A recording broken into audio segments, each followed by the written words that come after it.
नमस्कार, मैं जगदीप सिंह आप सबका स्वागत करता हूं अपने YouTube चैनल पर।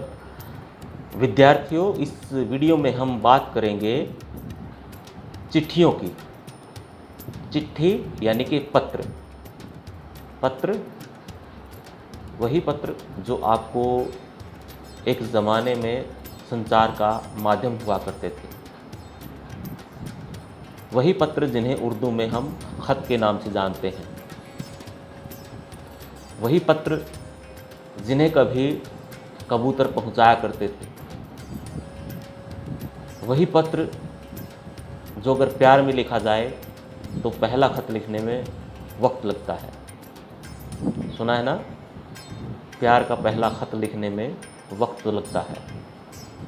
तो ये जो खत लिखना है, इस खत लिखने को हम आज इस वीडियो के माध्यम से सीखने का प्रयास करेंगे। खत लिखना अपने आप में एक कला है। खत यानी कि पत्र। पत्र हम अपनों को भी लिखते हैं और अधिकारियों को भी लिखते हैं, लेकिन दोनों के लिखने में बहुत ज़्यादा अंतर होता है। एक को लिखने में हम अपनी पूरी की पूरी आत्मा उड़ेल देते हैं, भावनाएं उड़ेल देते हैं, और एक हम अपनी किसी समस्या से रूबरू होने के लिए लिखते हैं। यानी कि एक का पहलू भावनात्मक, दूसरे का तथ्यात्मक। तथ्यात्मक मतलब उसमें सिर्फ जानकारियां हैं, सूचनाएं हैं। विद्यार्थियों, अभी हमने पत्र के प्रकार की बात की कि कितने प्रकार के पत्र होते हैं, औपचारिक और अनौपचारिक। आपको पता चल गया अनौपचारिक पत्र जो हो व्यक्तिगत पत्र हैं। हम अपने बड़ों को लिखते हैं, बराबर वालों को लिखते हैं, छोटों को लिखते हैं, या किसी को सूचना देने के लिए लिखते हैं, किसी को आमंत्रित करने के लिए लिखते हैं, किसी को शुभकामना देने के लिए लिखते हैं, ठीक है, या भाई माता पिता से पैसे मंगवाने के लिए लिखते हैं, कोई भी मतलब ज़रूरत की चीज़ मंगवाने के लिए। तो इस तरीके के पत्र यानी कि जो अपने परिचितों को लिखे जाते हैं व्यक्तिगत रूप से, वो पत्र अनौपचारिक पत्र होते हैं। और जो दूसरे होते हैं वो होते हैं औपचारिक पत्र, जो किसी कार्यालय से संबंधित होते हैं या व्यवसाय से संबंधित होते हैं। व्यावसायिक पत्र और कार्यालय पत्र, या फिर एक आवेदन पत्र होते हैं। मान लो किसी अधिकारी को आप कोई आवेदन करना चाहते हो कि भाई मेरे को जॉब के लिए आवेदन करना है, अप्लाई करना है, या फिर मुझे छुट्टी के लिए आवेदन करना है, यानी कि कोई प्रार्थना करनी है, एप्लीकेशन लगानी है बेसिकली, तो उसको हम प्रार्थना पत्र या आवेदन पत्र बोलेंगे। जैसे जुर्माना माफ़ी का है, अवकाश के लिए है, या फीस माफ़ी के लिए है, तो ये जो है वो आपके आवेदन पत्र के अंदर शामिल होंगे।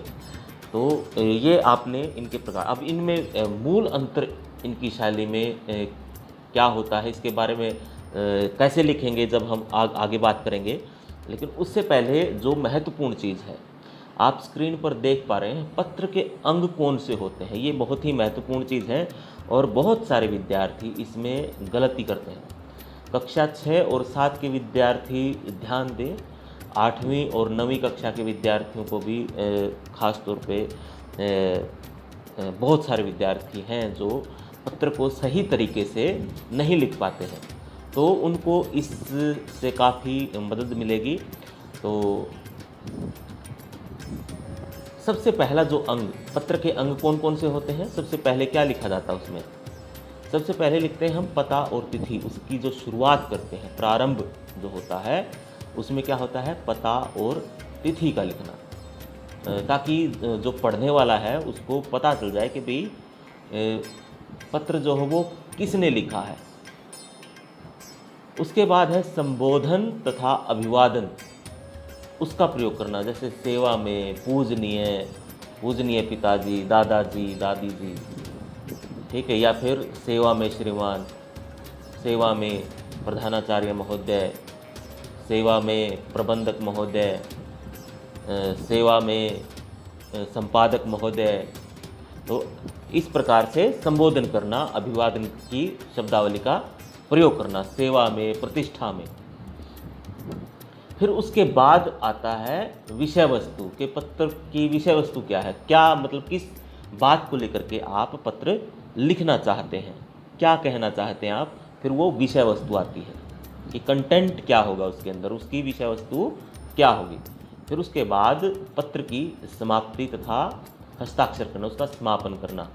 समापन कैसे करते हैं कि भाई आपका आज्ञाकारी शिष्य धन्यवाद सहित आपका आज्ञाकारी शिष्य ब्ला ब्ला ब्ला ब्ला क ख ग ABC XYZ।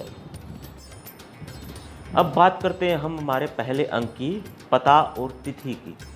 वो कैसे लिखा जाता है? आप जब भी पत्र लिखेंगे उसके जिस भी पृष्ठ पर आप लिखें, पेज पर लिखें, उसके दाहिनी ओर हमेशा सबसे ऊपर सबसे पहले पता ही लिखा जाता है। और इसकी भी जैसे कुछ है नियम कि मान लो आप किसी को पहली बार पत्र लिख रहे हो तो उसमें ये ज़रूरी होता है कि आप अपना पूरा पता और दिनांक उसके नीचे लिखें, जैसा कि आप स्क्रीन पर देख भी पा रहे हैं।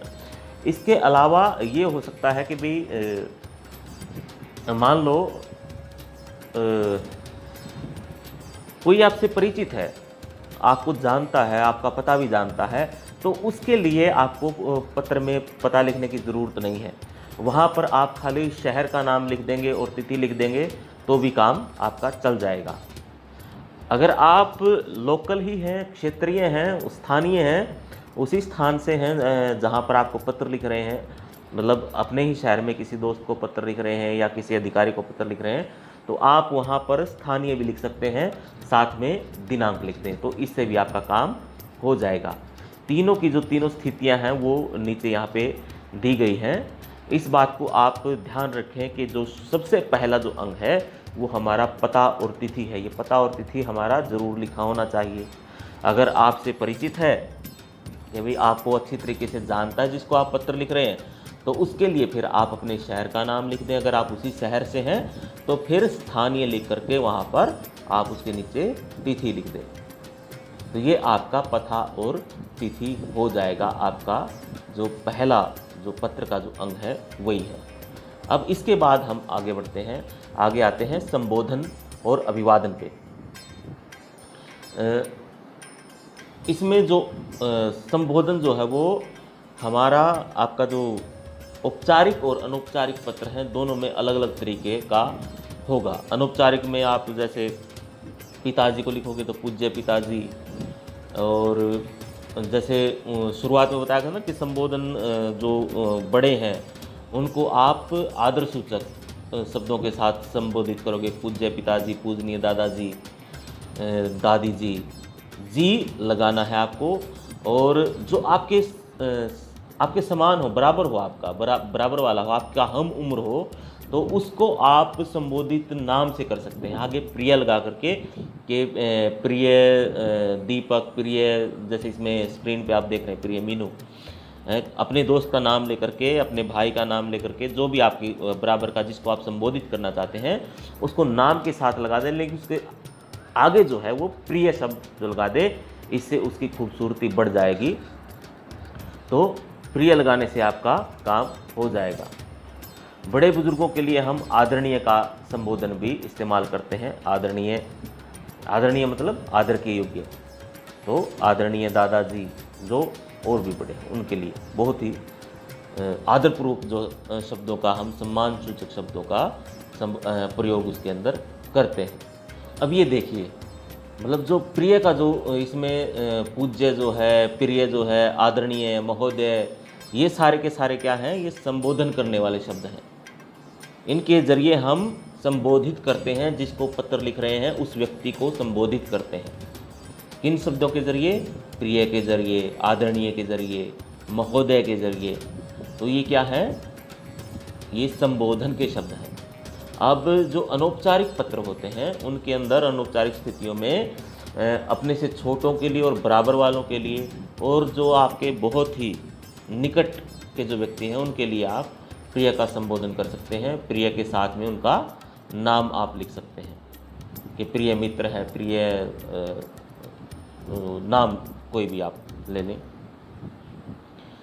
और कई बार ये भी होता है कि हम अपने दोस्त को, अपने चाहने वाले को उसके उपनाम से जानते हैं। मान लो किसी का कोई प्रिय नेम, कोई किसी को कुछ बुलाता है, कोई किसी को कुछ बुलाता है, किसी को कुछ प्रिय होता है, तो आप प्रिय लगा करके उसको उसका उपनाम भी इसके साथ लगा सकते हैं। तो ये बहुत सारे संबोधन के बहुत सारे शब्द आप इस्तेमाल कर सकते हैं। आप देख पा रहे हैं स्क्रीन के ऊपर काफ़ी सारे शब्द हैं। लिंक में आपको ये PDF फाइल भी मिल जाएगी, तो आप वहाँ से इस फाइल को डाउनलोड कर सकते हैं, देख सकते हैं, पढ़ सकते हैं इसको अच्छे से। तो इसके बाद ये अभिवादन जो आता है तुरंत बाद कि आपने जो संबोधन है, संबोधन कर दिया कि पूज्य पिताजी, पूजनीय दादाजी, आदरणीय दादाजी, ठीक है, या श्रद्धेय कोई बड़ा बुजुर्ग, उसके लिए हम श्रद्धेय का भी, जो बुद्धिमान व्यक्ति आपसे बड़ा है, आप जिसका आदर करते हैं, उसको श्रद्धेय भी आप, यानी कि जो आपकी श्रद्धा के का मतलब के योग्य हो, उसको हम श्रद्धेय भी बोल सकते हैं, श्रद्धा पाने के योग्य हो। तो कई बार हम प्रिय के स्थान पर जनाब का भी इस्तेमाल कर सकते हैं। जनाब के साथ साथ हम प्रिय भी हो और महोदय भी, प्रिय महोदय भी, तो ये भी और भी काफ़ी सारे संबोधन हो सकते हैं जो भी आपको उचित लगे, पर उसकी मर्यादा बनी रहनी चाहिए। आपको देखना पड़ेगा कि स्तर क्या है, उसके हिसाब से आप कोई भी संबोधन चुन सकते हैं। संबोधन के तुरंत बाद होता है अभिवादन। अभिवादन मतलब नमस्कार, ठीक है। एक प्रकार से जैसे हम किसी से मिलते हैं, मिलते ही हम जो अभिवादन बोलते हैं कि क्या हाल चाल है, राम राम, ठीक है, नमस्कार, और बताइए, ठीक है, खुश हैं, तो इस प्रकार के जितने भी हैं, तो ये वही स्थिति यहाँ पत्र में भी लागू होती है। जैसे आपने संबोधन किया, संबोधन के तुरंत बाद आप अभिवादन करोगे। अभिवादन में नमस्ते, सादर प्रणाम, चरण स्पर्श, ठीक है। तो इस प्रकार के जितने भी संबोधन हैं वो अनौपचारिक स्थितियों में खास तौर पे ये होंगे। और जो अगर बड़े बुजुर्ग हैं तो वो क्या करेंगे, वो आशीर्वाद देंगे, ठीक है, आशीर्वाद देंगे। आशीर्वाद में क्या आता है कि सदा खुश रहो, ठीक है, प्रसन्न रहो। तो इस प्रकार का बड़ा व्यक्ति जो है वो अपने से छोटे के लिए आप इस प्रकार के संबोधन इस्तेमाल कर सकते हैं। तो अभिवादन जो है, हमें संबोधन के तुरंत बाद हमें अभिवादन करना होता है। अभिवादन में आपका कि नमस्ते, राम राम, सत श्री अकाल, ठीक है। जैसे आपने लिख दिया, संबोधन में लिख दिया पूज्य पिताजी, सादर प्रणाम या नमस्कार, ठीक है, या पूजनीय चाचा जी, आदरणीय चाचा जी, नमस्कार, ठीक है, आदरणीय दादाजी, चरण स्पर्श। तो ये जो चरण स्पर्श है, नमस्कार है, सादर प्रणाम है, ये सारे क्या हैं, आपके अभिवादन के तरीके हैं। अभिवादन आप करते हैं इनसे। कई जगह हम ये भी होता है कि हम जैसे अभिवादन, अपना संबोधन लिखते हैं कि बहुत घनिष्ठता के साथ संबोधन, ये मेरी प्यारी माँ, मेरे प्यारे भाई, उसके तुरंत बाद हम अभिवादन करके शुरू कर देते हैं कि मेरे प्यारे भाई, मेरे प्यारे दोस्त, नमस्कार, और उसके बाद अपनी कहानी शुरू पत्र की। तो इस प्रकार भी कई स्थितियाँ अभिवादन की हो जाती हैं। तो अभिवादन के तुरंत बाद कोमा का प्रयोग हम करते हैं। कोमा मतलब अल्प विराम, इसके बाद इसका प्रयोग किया जाता है।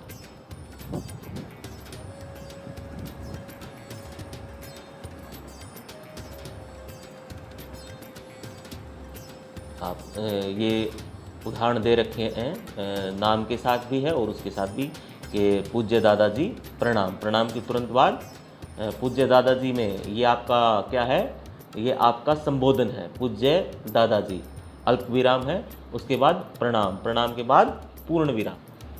तो ये सारी जो स्थितियां थी, अभी तक की जो स्थितियां थी, वो अनौपचारिक पत्रों की है। इनफॉर्मल जिसे हम कहते हैं, व्यक्तिगत जो पत्र होते हैं, उनके अंदर हम ऐसा इस्तेमाल करते हैं। अभी औपचारिक पत्रों में अक्सर हम महोदय का इस्तेमाल करते हैं।